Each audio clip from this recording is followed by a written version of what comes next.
మచిలీపట్నంలో ఉద్రిక్తత నెలకొంది. పేర్ని నాని వైసీపీ కార్యాలయం దగ్గర భారీ బందోబస్తు ఏర్పాటు చేశారు. బ్యారికేడ్లు ఏర్పాటు చేసి అదనపు బలగాల్ని మోహరించారు. పేర్ని నానితో సీఐ యేసుబాబు సమావేశమయ్యారు. రంగా వర్ధంతి సందర్భంగా ర్యాలీ అనుమతులపై ప్రస్తుతం చర్చ సాగుతోంది. మరి కాసేపట్లో రాధారంగా మిత్ర మండలి కూటమి ర్యాలీ నిర్వహించబోతోంది. అయితే కూటమి ర్యాలీ పూర్తయ్యే వరకు వైసీపీ ర్యాలీకి అనుమతి లేదు అంటున్నారు పోలీసులు.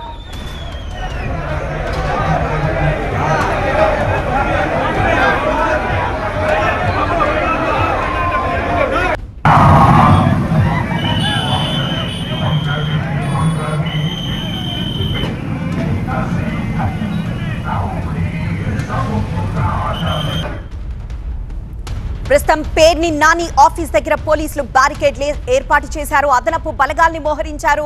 రంగా వర్ధంతి సందర్భంగా ర్యాలీ అనుమతులపై ప్రస్తుతం చర్చించారు. మరి కాసేపట్లో రాధారంగా మిత్రమండలి కూటమి ర్యాలీ నిర్వహించబోతోంది. అయితే కూటమి ర్యాలీ పూర్తయ్యే వరకు వైసీపీ ర్యాలీకి అనుమతి లేదు అంటున్నారు పోలీసులు.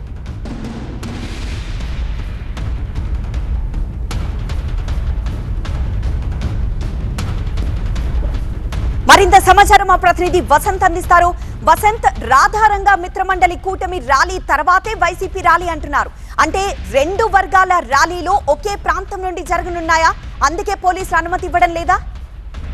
ప్రస్తుతం ఏ ఒక్కరు ఎదురుపడినా కూడా ఇబ్బందులు తలెత్తేటటువంటి అవకాశం ఉంటుంది అనేది ప్రధానంగా పోలీసుల వర్షన్. కానీ తాము వేరే రూట్ లో వెళ్తాము, తమకు అనుమతి ఇవ్వాలంటూ కూడా పేర్నాని కోరుతున్నారు. అయితే రంగా వర్ధంతి నిర్వహించుకునేటువంటి స్వేచ్ఛ కూడా తమకు ఇవ్వడం లేదు, పోలీసులు ఎందుకు తమను అడ్డుకుంటున్నారంటూ కూడా ఇటు వైసీపీ నేతలు ప్రశ్నిస్తున్నారు. మరోవైపు రామానాయుడుపేటలో ఉన్నటువంటి పేర్ని నానికి సంబంధించినటువంటి వైఎస్ఆర్సీపీ అటు కృష్ణా జిల్లా వైఎస్ఆర్సీపీ కార్యాలయం వద్ద కూడా భారీగా పోలీసు బందోబస్తు ఏర్పాటు చేశారు. అదన బలగాలను కూడా అక్కడికి మోహరించారు. ప్రస్తుతం ఆ ప్రాంతం మొత్తం కూడా టెన్షన్ వాతావరణం వచ్చి నెలకొని ఉంది.